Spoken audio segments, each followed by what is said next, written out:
Assalamualaikum warahmatullahi wabarakatuh. Waalaikumsalam warahmatullahi wabarakatuh. Perkenalkan, nama saya Bravian Raja Ignoval, nomor absen 11 dari kelas 8A. Di sini saya akan menanyakan tentang toko mebel berkas Rizkuna. Di sini saya sudah bersama dengan narasumber Mbak Sinta. Ya. Saya akan sedikit bertanya mengenai toko mebel Rizkuna. Oke. Apa saja jenis mebel yang paling sering diproduksi di perusahaan tempat Anda bekerja? Kalau di mebel berkas itu yang paling sering dibuat itu biasanya meja kantor atau yang kebanyakan tuh meja kantor, kursi, terus sama lemari kayak gitu, lemari baju, terus kitchen set kayak gitu kebanyakan. Yang paling laku ya kayak gitu. Banyak, biasanya apa bahannya? Bahannya itu dari ini plywood, triplek tebel itu. Gitu. Triplek tebel yang biasanya tuh untuk atasan dak ngecor itu loh. Jadi kalau on air tuh nggak apa-apa. Beda sama kayak hardboard ya. Siapa yang biasa menjadi target pasar utama untuk produk mebel perusahaan Anda? Kalau target utama itu sekolah, terus kantor. Yang paling utama itu sekolah dan kantor. Kalau untuk rumah tangga itu ya ada tapi nggak terlalu banyak. Kebanyakan kita target pasarnya itu kantor dan sekolah.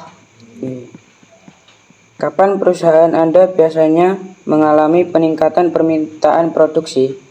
Biasanya itu peningkat untuk waktu mau lebaran.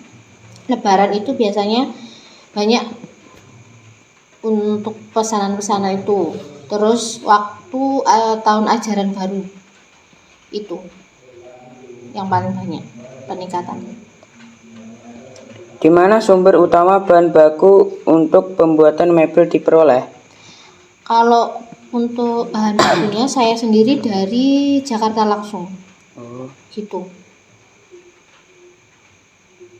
Mengapa kualitas bahan baku menjadi faktor penting dalam pembuatan mebel? Karena kita yang saya unggulkan ya bahan bakunya. Kalau di sini kan bahan bakunya nggak terlalu bagus ya. Gitu. Kalau dari Jakarta itu ya bagus. Gitu sih. Jadi saya lebih pilih dari Jakarta. Gitu. Bahannya. Bagaimana cara Anda memastikan desain mebel tetap relevan dengan tren pasar? Ya kita menggali pasar terus ya. Gitu. Ya kita ngikutin apa yang ada di biasanya di pasar itu. Kalau trennya ini buat ini ya kita buat kayak gitu biar tetap berkelangsungan. Apa tantangan terbesar yang Anda hadapi bekerja di perusahaan mebel? Tantangan terbesarnya kalau hujan itu paling susah. Kita udah nggak bisa kerja karena kan kita udah nggak bisa ngecat, nggak bisa kalau kita dapat kursi kantor kayak gitu kan nggak bisa untuk dikeringkan, nggak bisa cepat kering gitu. Itu sih tantangan terbesarnya. Siapa saja yang terlibat dalam proses produksi mebel mulai dari desain hingga pemasaran? Itu ada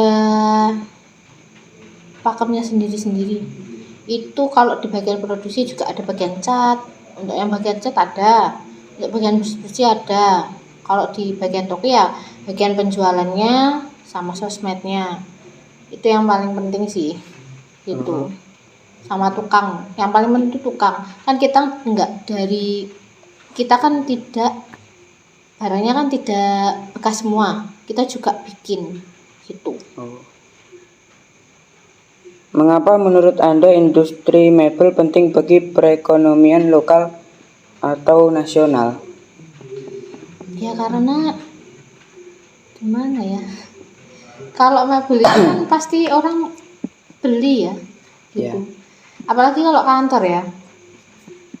Ya kayak kebutuhan hidup aja sih gitu. Karena kan kalau kantor itu kan pasti 6 bulan sekali itu pasti harus ganti ya, karena sudah SOP gitu. Jadi ya menurut saya ya sangat penting, apalagi kalau barang dari saya itu kan barang yang sudah pernah dipakai di kantor yang bekas, walaupun bekas tapi itu masih bagus gitu. Bagaimana perusahaan Anda mengatasi persaingan dengan produk mebel dari luar negeri? Kita ini sih, bermain dengan sosmed, tetap sosmed, harga kita juga itu sebenarnya dari luar negeri. Semua itu dari Jakarta itu kan pasti produknya dari luar negeri ya. Itu kita jualnya tuh murah gitu loh. Tapi itu tetap produknya sebenarnya dari luar negeri gitu. Cuma kita ngejualnya murah gitu. Tetap ada bedanya. Gitu. Sudah? Kalau ada lagi yang mau ditanyakan. Tokonya Mbak Sinta ini di mana sih? Tokonya ada di Jalan Ponorogo Pacitan, Ruko Pertokoan Pesona Madusari nomor 6A, Dengok Ponorogo. Sama yang ada di Pucang Anak Trenggalek. Jadi kita punya 2 tempat. Di sini sama di Trenggalek. Itu saja yang bisa saya tanyakan. Iya. Ada kurang lebihnya saya mohon maaf. Wassalamualaikum warahmatullahi wabarakatuh. Waalaikumsalam warahmatullahi wabarakatuh.